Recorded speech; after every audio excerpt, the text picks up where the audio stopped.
धन्यवाद मान्यवर।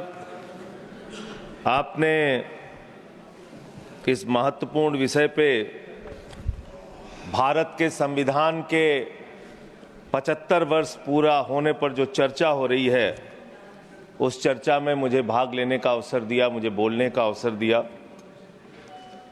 मान्यवर, बाबा साहब डॉक्टर भीमराव अंबेडकर जी ने जब भारत का संविधान लिखा तो हिंदुस्तान के सभी वर्गों के बारे में सोचा, सबके अधिकारों के बारे में सोचा, भारत कैसे तरक्की के रास्ते पे जाएगा, कैसे आगे बढ़ेगा, इसको लेके भारत के संविधान को बनाया उन्होंने।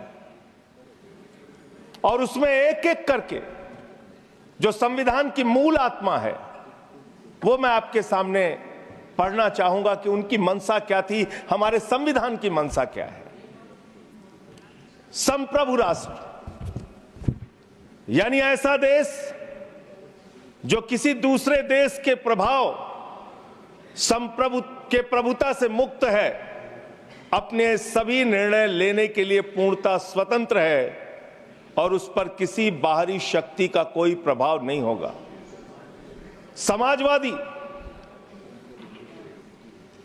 समाजवाद एक ऐसा विचारधारा है जो ये मानती है कि समाज के सभी लोगों तक संपन्नता का हिस्सा पहुंचना चाहिए। धन संपत्ति भी समाज से ही उपजती है, तो उसका बंटवारा भी शांतिपूर्ण और न्यायपूर्ण तरीकों से लोगों के बीच होना चाहिए।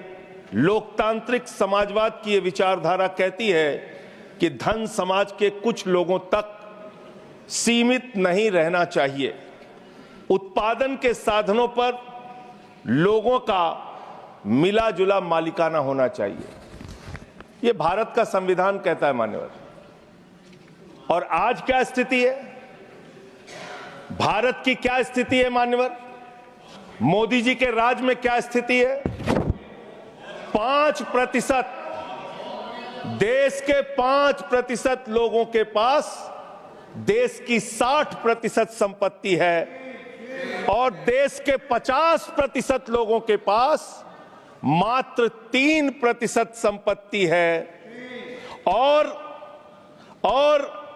पिछले 2012 से लेकर अगर 21 तक का आप रिकॉर्ड इनका देखेंगे तो 40% संपत्ति 1% लोगों के पास गई है। यह है इनकी समाजवाद की विचारधारा, यह है इनकी बराबरी की सोच, यह किस तरीके से ये भारत के अंदर गैर बराबरी को जन्म दे रहे हैं। समाजवादी आंदोलन में नारा लगता था, समाजवादी आंदोलन में नारा लगता था, जब तक दुखी इंसान रहेगा धरती पर तूफान रहेगा।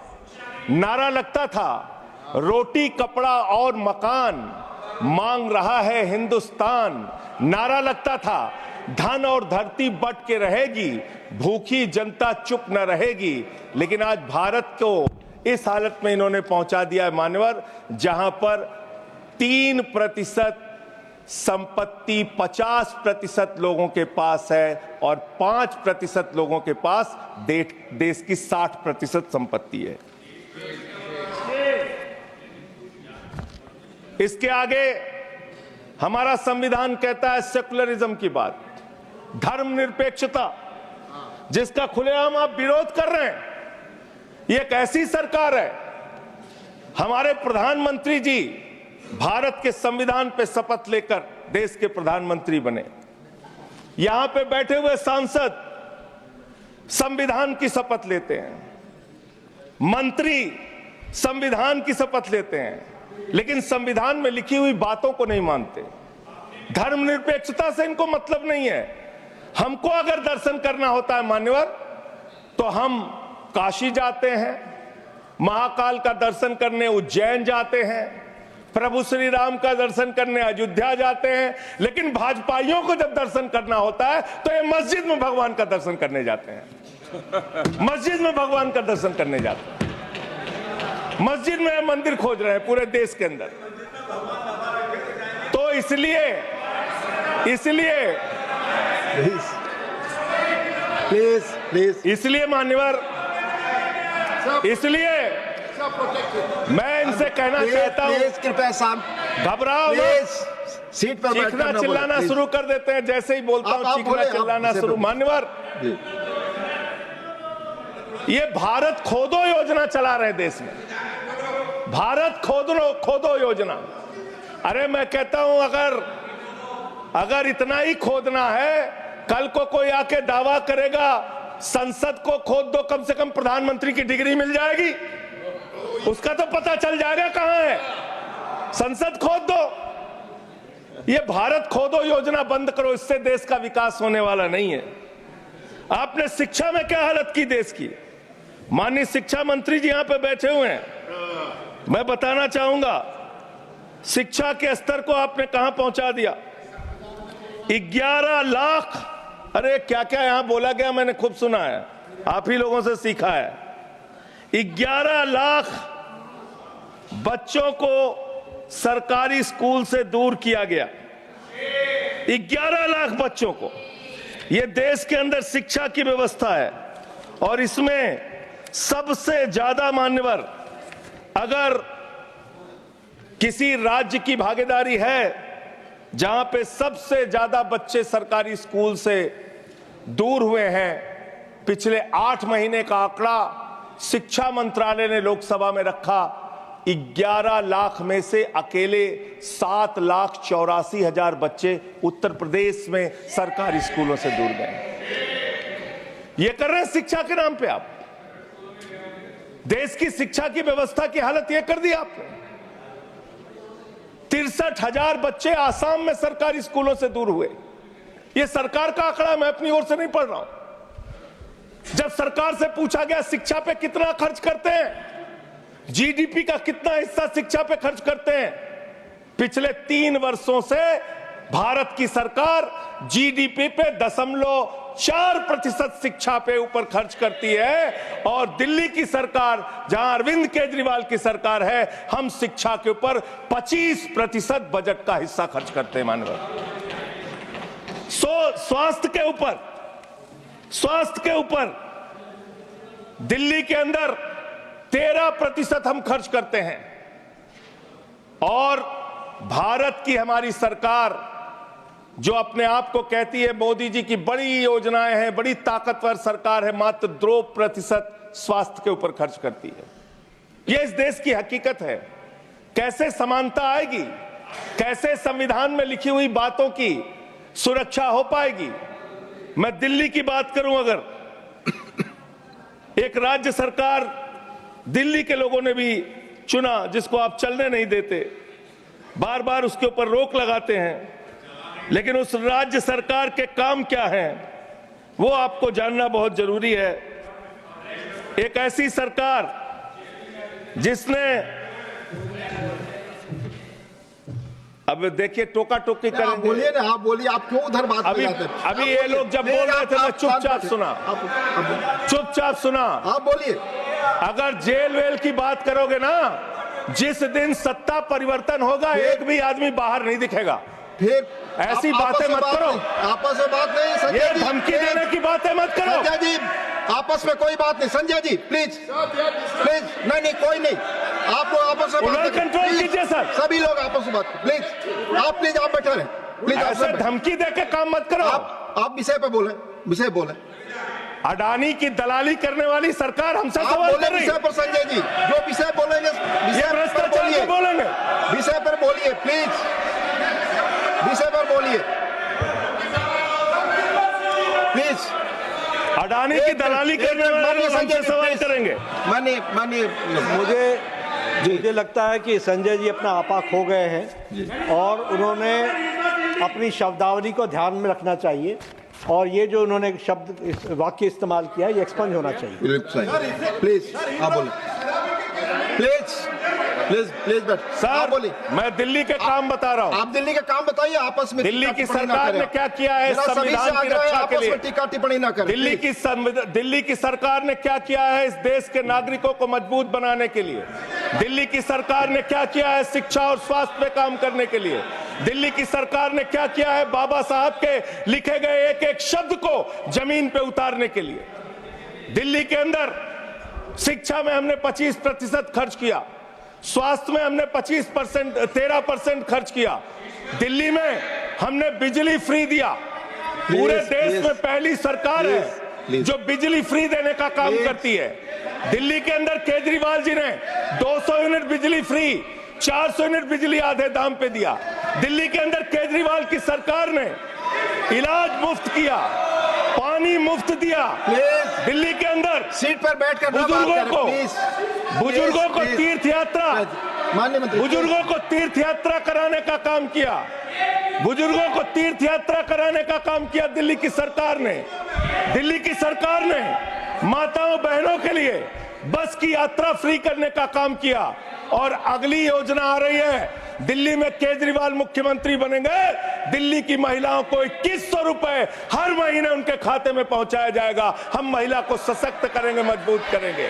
संविधान पर भी जोड़िए उसको, संविधान पर बोलिए। संविधान पे बोलिए। हाँ, संविधान पर बोलिए संजय जी। संविधान के अंतर्गत मैं एक चुनी हुई सरकार के बारे में बोल रहा हूं। संविधान पर चर्चा हो रही है, दिल्ली में अपेक्षा होगी संविधान पे आप बोले और दिल्ली में बैठे रहे। मैं बोल रहा हूं, दिल्ली के अंदर 200 किलोमीटर के मेट्रो नेटवर्क को हमने 2015 से बढ़ाकर प्लीज स्पीक ऑन 450 किलोमीटर किया। संजय जी कॉन्स्टिट्यूशन पे बोलिए। सर, उन्होंने अपने सरकार की उपलब्धि गिनाई, आपने उनको नहीं रोका। प्लीज, अगर हम दिल्ली में एक चुनी हुई सरकार के काम को बता रहे हैं, हम सबसे आग्रह कर रहे हैं अपने विषय पर बोलिए। जिस राज्य से मैं चुना गया हूं, आपसे भी कर रहे हैं, उस राज्य में क्या काम हो रहा है, क्या ये देश, इनको दर्द क्यों हो रहा है? प्लीज विषय संविधान पर चर्चा, में तकलीफ क्यों हो रही है? संविधान पे चर्चा हर सदस्य से, इनको तकलीफ क्यों हो रही है? हर सदस्य से हम अपेक्षा करते हैं संविधान पर बोले। तो दिल्ली में प्लीज जेल 3 घंटे ईडी सीबीआई दे दो, सबको भेज दूंगा। चलो दे दो ईडी सीबीआई। आप बोलते हैं, प्रवोक करते हैं, आप इसे पर बोलिए। ये सब चीजें नहीं जाएंगी, ये सब चीजें नहीं जाएंगी रिकॉर्ड पे। प्लीज, वो बोल रहे हैं जेल क्यों गए? आपस में बात न करें, आप बोले संविधान पर। आप प्रोग्राम को आपस में बात न करें प्लीज। प्लीज, आप इस तरह टिप्पणी नहीं कर सकते माननीय सदस्यों पर, वो चीजें रिकॉर्ड में नहीं जाएंगी। इस तरह की टिप्पणी सदस्यों पर एक दूसरे पर करना, प्लीज आप विषय पर बोले। सर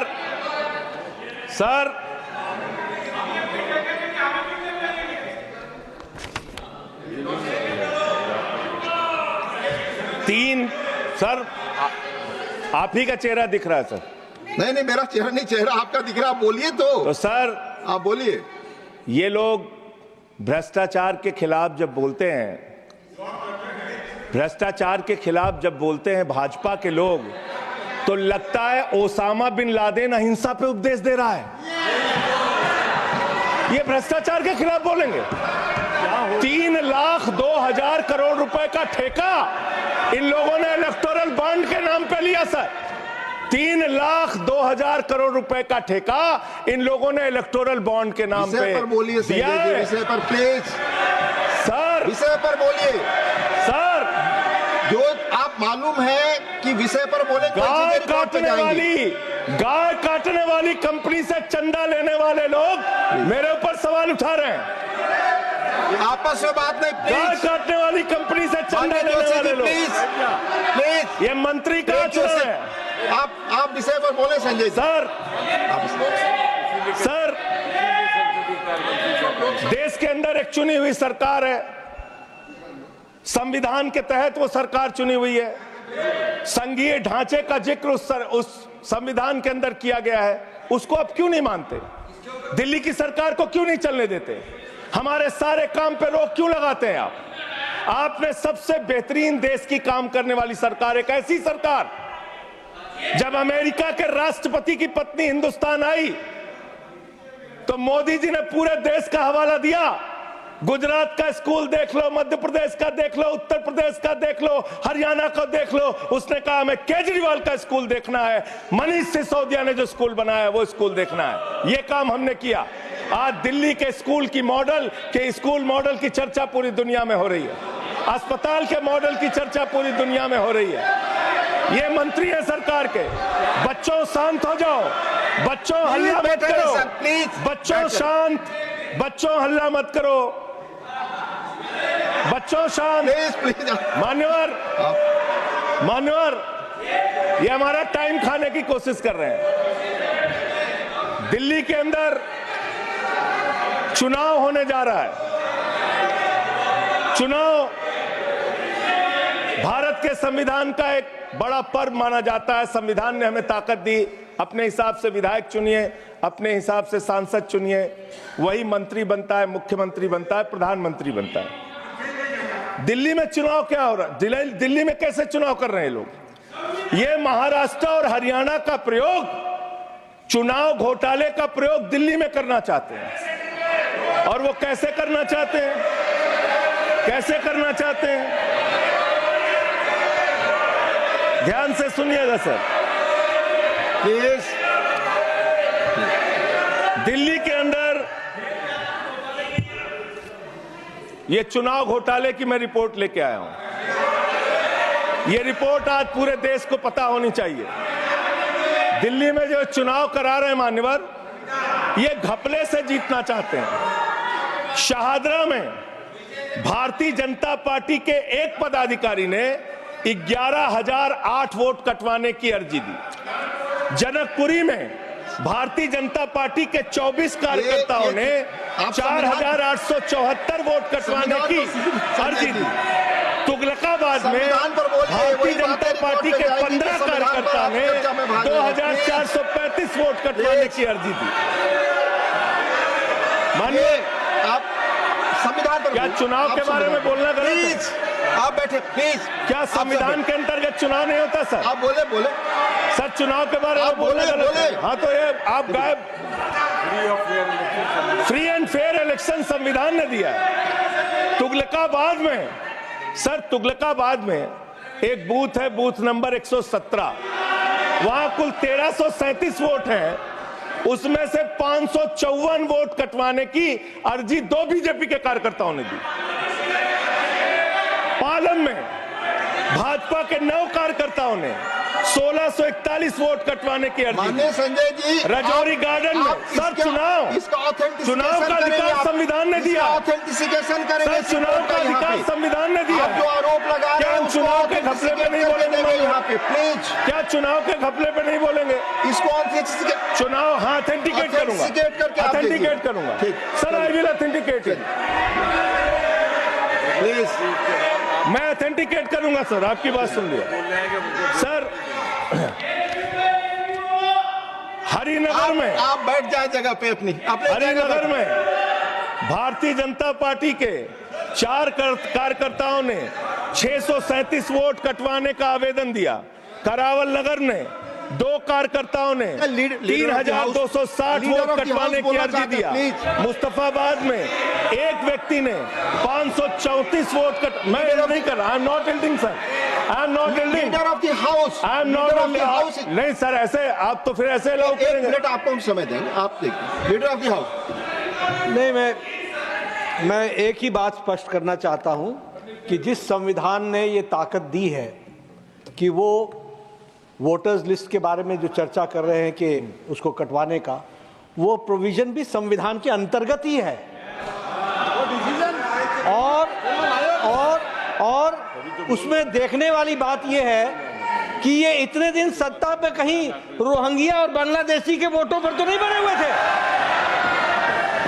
माने संजय जी, इतनी शानदार बात आज की है लीडर ऑफ द हाउस ने सर। मैं इनका नमन करता हूं। इतनी बढ़िया बात इन्होंने कह दी कि मैं इसका जवाब जरूर दूंगा। सर, इन्होंने कहा कहीं ऐसा तो नहीं जिनके नाम काटे जा रहे हैं वो रोहिंग्या हैं। हमारे उत्तर प्रदेश के भाई, हमारे पूर्वांचल के भाई, हमारे यूपी बिहार के भाई जो 40-40 साल से दिल्ली में रह रहे हैं, अपने श्रम, अपने खून पसीने से दिल्ली को बना रहे हैं, आप उनको रोहिंग्या करें। आप उनको रोहिंग्या करें। हिम्मत कैसे हुई आपकी? हिम्मत कैसे हुई आपकी? आप बैठे। आप हमारे पूर्वांचल के भाइयों को रोहिंग्या कहेंगे? हिम्मत कैसे हुई आपकी? हिम्मत नहीं होनी चाहिए आपकी। आगे बोले। पूर्वांचल के लोगों को ये बांग्लादेशी कह रहे हैं। मैं नाम पढ़ रहा हूं। बिहार में रहते हैं, उनका वोट कटवाया गया। राम प्लीज बैठ जाइए। बसंत बिहार में रहते बैठिए, आप हैं। सब बैठिए, बैठिए। ये पता है सर, आपके सदन पर रखूंगा। ये हिंदू लोग हैं, हिंदू लोग हैं, इनका नाम राम है, इनका नाम राम है, राम, इनका नाम राम है, राम। प्लीज बैठे। छोटेलाल वर्मा, आप बैठे। छोटेलाल वर्मा, अंबेडकर नगर, बस्ती, आरके पुरम, दिल्ली, इनका नाम कटवाया गया। सोनिया, अंबेडकर नगर, बस्ती, आरके पुरम, इनका नाम कटवाने की अर्जी दी गई।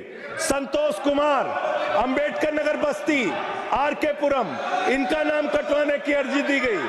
आशा, अंबेडकर नगर, बस्ती, आरके पुरम, इनका नाम कटवाने की अर्जी दी गई। गीता, हरकेश, सुशील कुमार, नरेंद्र, सुमन, ये सारे नाम लेके आया हूं। ये हमारे यूपी के, बिहार के, ये दिल्ली में रहने वाले 40-40 साल पुराने रहने वाले लोग हैं। ये बांग्लादेशी नहीं है, ये रोहिंग्या नहीं है। इनको आपने रोहिंग्या और बांग्लादेशी कहा है। पूर्वांचल के लोग आपकी जमानतें जब्त कराएंगे दिल्ली के चुनाव में, देखना। सर आप ही दिख रहे हैं, मेरी बात तो नहीं जा रही। बोलिए, आप ही बोल रहे हैं।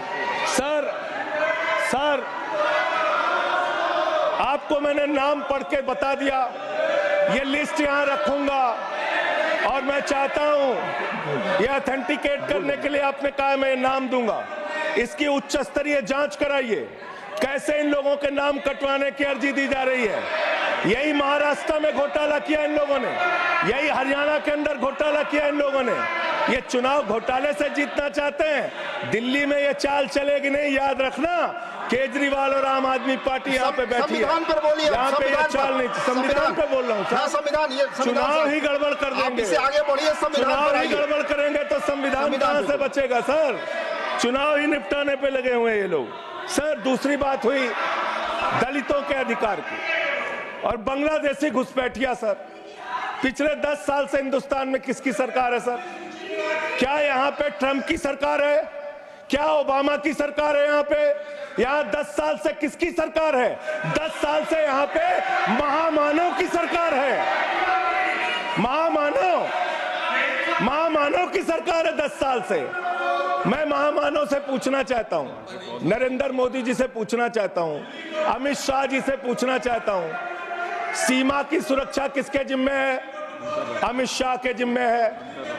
सीमा किससे लगती है? बांग्लादेश की, त्रिपुरा से लगती है, आसाम से लगती है, बंगाल से लगती है। कोई बांग्लादेशी त्रिपुरा से, बंगाल से, आसाम से, झारखंड पार करके, यूपी पार करके, बिहार पार करके दिल्ली कैसे आ गया? आप लोग घास छील रहे थे क्या? आपकी सरकार घास छील रही थी क्या? कैसे आ गए भाई यहाँ पे बांग्लादेशी? और 10 साल में 10 बांग्लादेशी घुसपैठिया दिल्ली से भगाया हो तो उसका नाम बता दो, उसका नाम बता दो। 10 साल में 10 बांग्लादेशी घुसपैठिया दिल्ली से भगाया हो तो उसका नाम बताओ ना। राजनीति क्यों करते हो? नरेंद्र मोदी का दोस्त अडानी बांग्लादेश को बिजली सप्लाई करता है, आप इसे बिजली सप्लाई करता है। प्रधानमंत्री पर आपने भारत की बिजली चोरी करके, भारत की बिजली चोरी करके बांग्लादेशियों का घर रोशन करते हो। संविधान पर बोलिए। हमें ज्ञान बता रहे हो, प्लीज हमको ज्ञान बता रहे हो।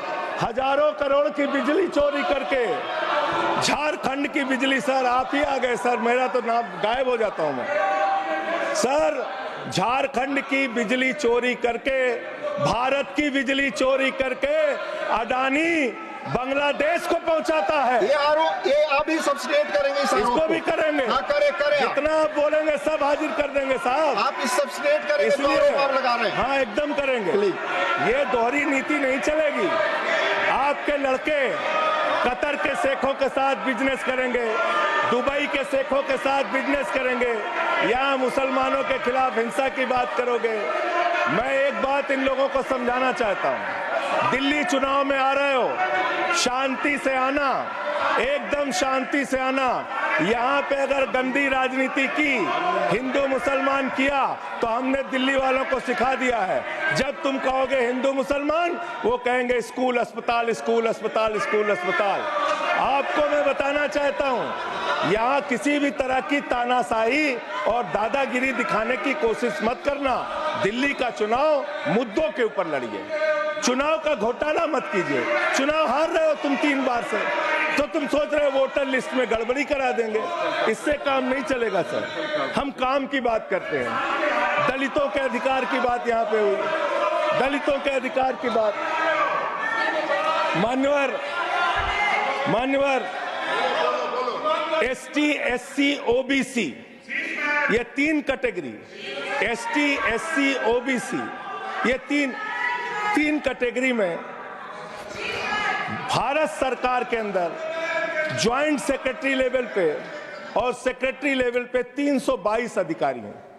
और सरकार का आंकड़ा है, मेरा नहीं। ये क्या कह रहे हैं? ये कह रहे हैं दलित, एससी कैटेगरी के अनुसूचित जाति 16, एसटी 13, 39 ओबीसी और 254 जनरल कास्ट के लोग हैं। ये आपका दलितों, पिछड़ों और आदिवासियों के प्रति न्याय है। ये कर रहे हैं आप उनके साथ।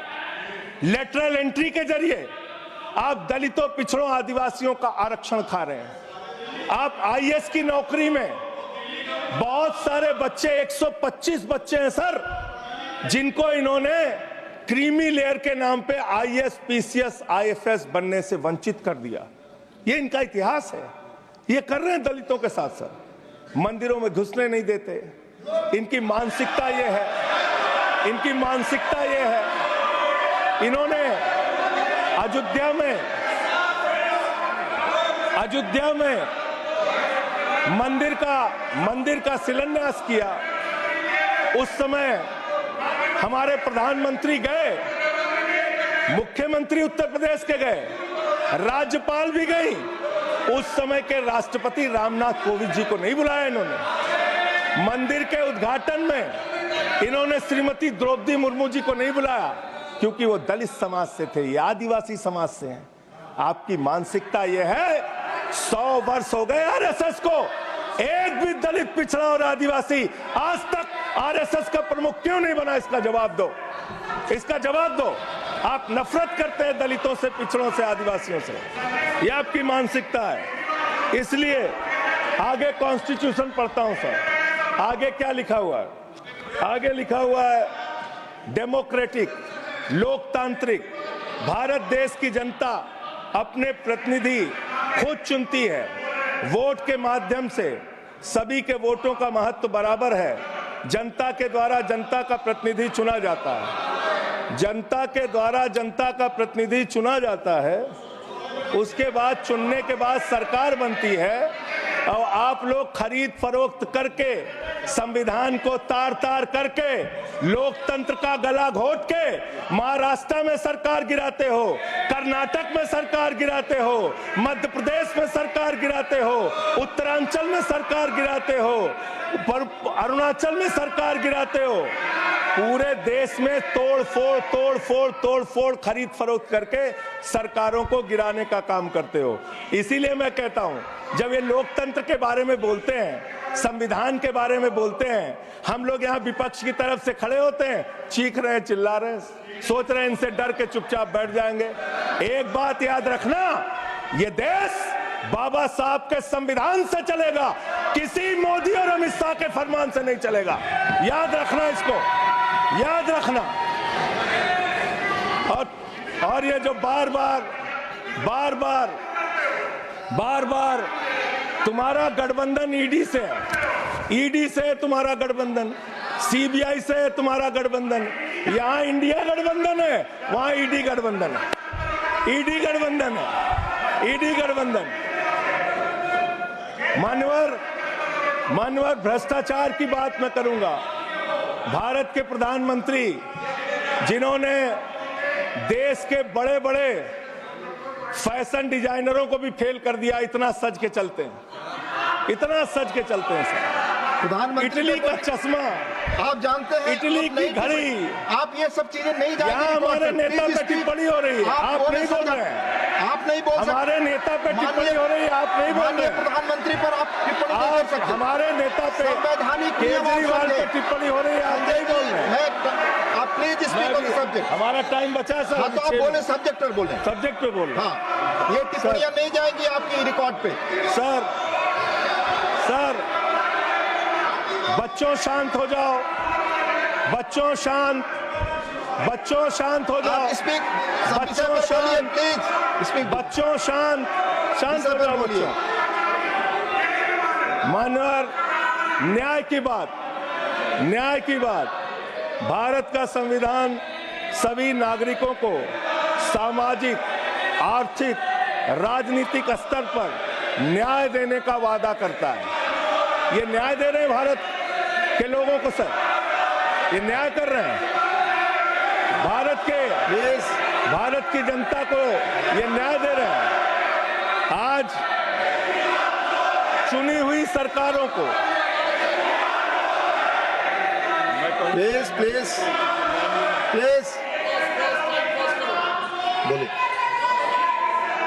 बोलिए अपने विषय पे बोलिए।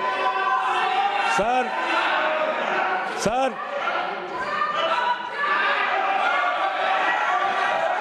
ये अगर यहाँ नारा लगाएंगे, आप इनको रोक नहीं रहे हैं। मैं बोल रहा हूँ उनको भी और आपको भी। नहीं, वो नारे लगा रहे हैं। आपने शुरू किया माननीय प्रधानमंत्री पर टिप्पणी। नहीं, मैं अगर यहाँ नारा लगाऊंगा, प्लीज आप इस पर बोलिए, संविधान पर बोलिए।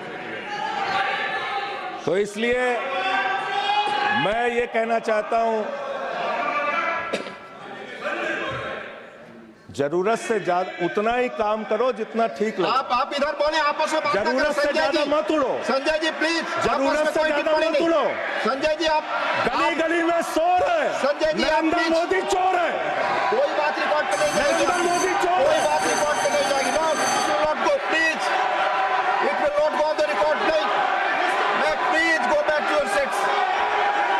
नहीं, आप ये गलत, नहीं सर, आप दुरुपयोग कर रहे हैं समय नारा का। कैसे आप केजरीवाल दुरुपयोग को कर रहे हैं। बोल रहे हैं? केजरीवाल को कैसे बोल रहे आप हैं? सब पीछे जाए। आप प्लीज, आप पीछे जाइए प्लीज। नागर जी प्लीज आप पीछे जाइए। आप पीछे पर बोलिए। इनको चुप कराइए सर। आपने जो भी प्रधानमंत्री जी पर टिप्पणी की है और जो भी नारे उनके खिलाफ लगाए, ये भी बोलिए कि मुख्यमंत्री पर जो टिप्पणी की है वो भी जाएगा। आप बोलिए, वो भी हट जाएगा। आप वाले बोले, वो भी हट बोले, जाएगा। आपका समय खत्म होगा, मैं खत्म करूंगा प्लीज। मान्यवर,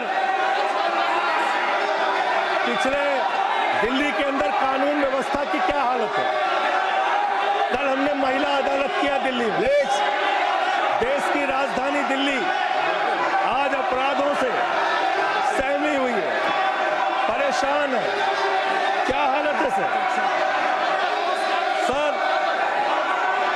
2019 से महिलाओं के खिलाफ अपराध में दिल्ली में 41% वृद्धि हुई है। 14,000 महिलाओं के खिलाफ अपराध, हिंसा का अपराध, बलात्कार का अपराध 1 साल के अंदर हुआ है।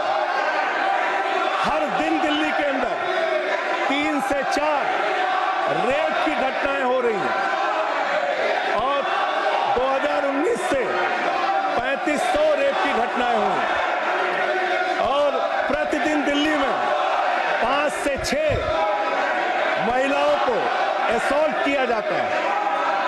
ये आंकड़े हैं सर। 11 महिलाएं और बच्चियां प्रतिदिन किडनैपिंग का शिकार होती है दिल्ली में। ये दिल्ली की हकीकत है। देश की राजधानी में 33% रेप की घटनाओं में और 41% किडनैपिंग की घटनाओं में देश के 19 शहरों के मुकाबले वृद्धि हुई है। दिल्ली के अंदर ये कोर्ट है, सारे रिकॉर्ड रख दीजिएगा। हाँ रख दूंगा। ये कोर्ट, दिल्ली के कोर्ट में सर आपको जान के हैरानी होगी, देश की राजधानी है दिल्ली, दिल्ली के कोर्ट में हत्या की घटना हुई। जज के सामने हत्या सर, जज के सामने हत्या की घटना हुई। आप बताइए, प्लीज ये नारे न लगाए, रिकॉर्ड पे नहीं जाएगा आपके नारे। प्लीज कृपया नारे न लगाएं आप प्लीज।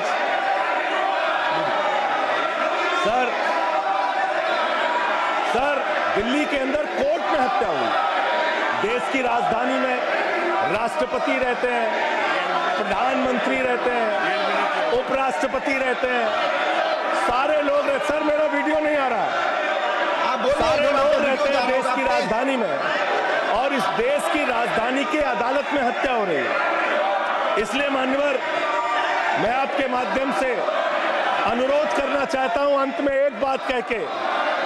आज जब मैं आ रहा था, काशी लंका में रेहड़ी पटरी वालों की दुकानें तोड़ी जा रही हैं, गरीबों को उजाड़ा जा रहा है।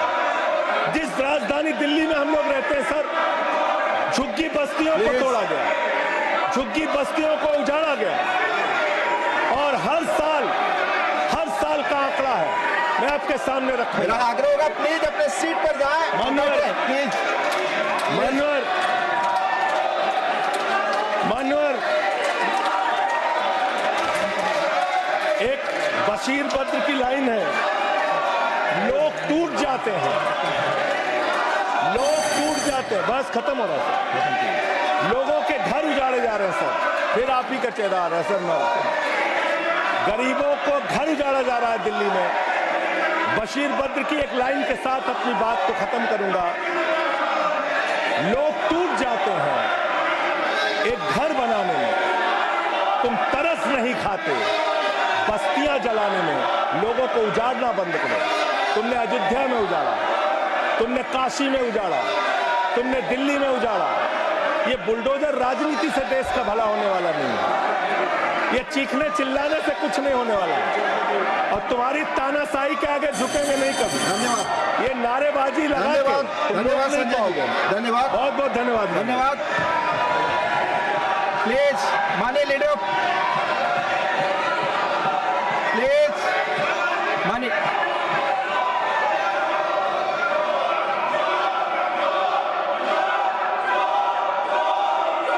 Leader of house, please no, please. आप एक दूसरे पर टिक्का टिप्पणी और इस तरह के नारे न लगाएं, प्लीज प्लीज प्लीज। नो, आपस में बातें प्लीज। माननीय एलओपी, आप कुछ बोलने वाले थे।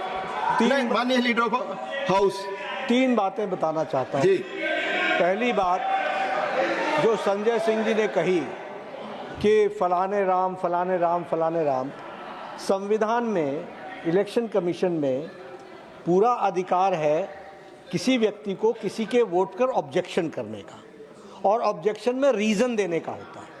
जिन लोगों ने भारतीय जनता पार्टी की तरफ से ऑब्जेक्शन दिया है तो साथ में रीज़न भी दिया है, और वो चाहे पूर्वांचल हो, चाहे रोंगिया हो, चाहे बांग्लादेशी हो, चाहे घुसपैठिया हो, वो सब उसमें आते हैं। दूसरी बात, इसलिए इसको राजनीतिक रंग देने की जरूरत नहीं है। इसको संजय जी प्लीज बैठिए। आप प्लीज बैठिए। मैं आपसे आग्रह करता हूं, संजय जी प्लीज बैठिए। ये आपस में गला फाड़ प्रतियोगिता ना करें, प्लीज बैठे, प्लीज। हाँ, इसको संविधान के नजरिए से देखने की आवश्यकता है, और आज हम संविधान पर चर्चा कर रहे हैं। इसको राजनीतिक रंग देने की जरूरत नहीं है। दूसरी बात आपने कही, सरकारें गिरा दी। अरे भाई, मध्य प्रदेश में हम 5वीं बार चुन करके आ गए, उत्तर प्रदेश में हम दूसरी बार लगातार आ गए। आपने महाराष्ट्र के बारे में कहा कि खरीद फरोख्त हुई, महाराष्ट्र ने landslide victory Bharatiya Janata party को दी। अरुणाचल प्रदेश में राउत साहब लैंडस्लाइड, आप तो उस दिन बोल रहे थे कि मैं तो विश्वास ही नहीं कर पा रहा हूं, लैंडस्लाइड। और अरुणाचल प्रदेश में लगातार तीसरी बार आ गए हम, गोवा में लगातार हम तीसरी बार आ गए। हम हैट्रिक बना रहे हैं और जनता के आशीर्वाद से आ रहे हैं, और वह समय दूर नहीं जब दिल्ली में भी आएंगे। लेकिन मैं संजय जी से यह जरूर कहना चाहता हूं कि भावनाएं कभी भी सीमा को क्रॉस नहीं करना चाहिए। और इस सदन के डिबेट को जहां जहां आपने उसका स्तर नीचा किया है, उपसभापति जी आप जरा रिकॉर्ड देख करके उनको एक्सपंज करने की कृपा करेंगे, इतना ही मैं देखा जाएगा। माननीय माननीय माननीय माननीय भूपेंद्र जी, आपने बीच में संकेत दिया था। माननीय भूपेंद्र जी प्लीज, आप बोल चुके हैं, प्लीज बोल चुके हैं। सर, नियम 238 है, उसके 2 बिंदु हैं।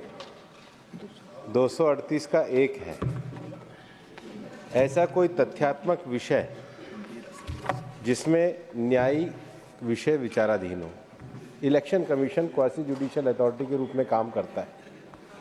आपको अगर ऑब्जेक्शन है तो वहाँ डिसीजन के लिए अभी फैक्ट पे विषय पेंडिंग है, तो ऐसे तथ्यात्मक विषय को यहाँ पर उल्लेख नहीं कर सकते क्योंकि आप खुद ही गए हुए हो।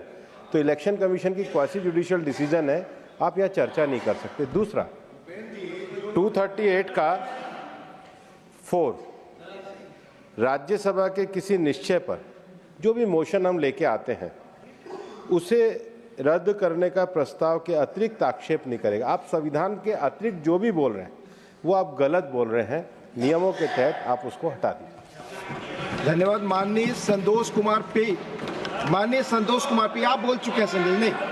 माननीय संतोष कुमार पी, माननीय संतोष कुमार पी, प्लीज आपकी बात रिकॉर्ड पे जाएगी। संतोष कुमार पी, संजय जी बैठ जाए, बैठ जाए, बैठ जाए।